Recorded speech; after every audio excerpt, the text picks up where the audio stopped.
All right, today we are diving into a huge security breach that absolutely rocked the world of decentralized finance. We're talking about a high-stakes heist that hit a major player on the Solana network. So what exactly went down?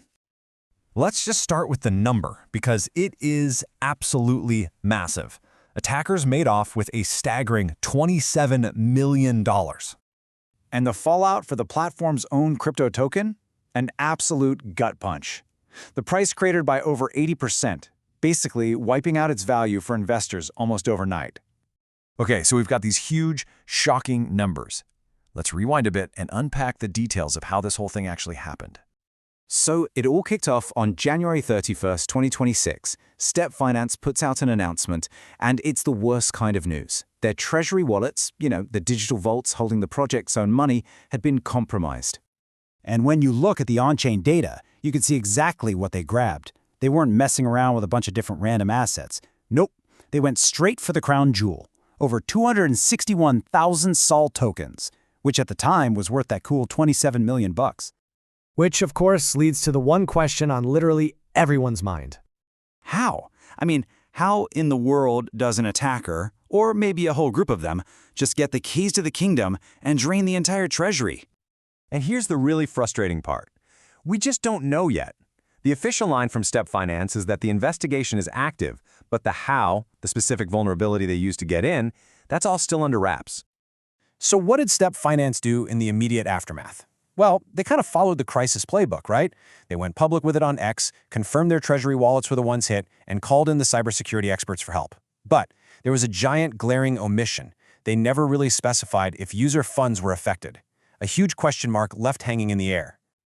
Now, as soon as this news hit the streets, the market reaction was exactly what you'd expect. It was swift and it was brutal. Let's take a look at the financial carnage.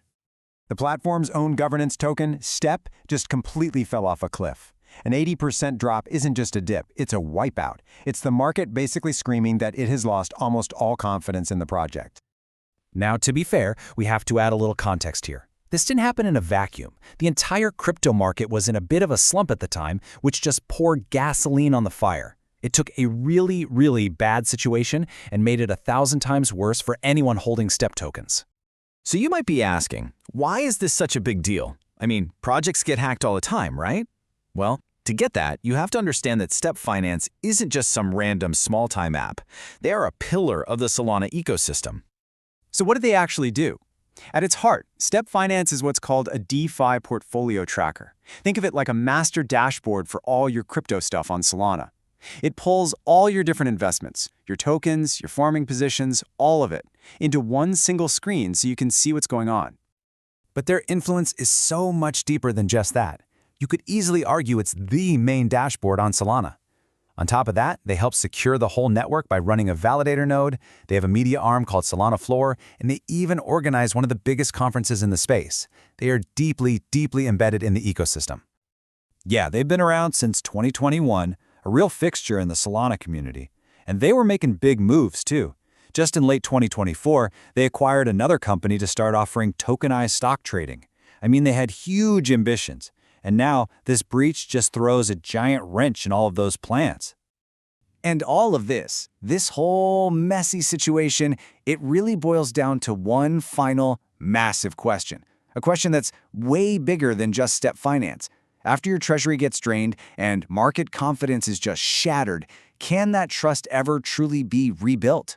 It's a critical question, not just for this one platform, but for the entire promise of decentralized finance itself.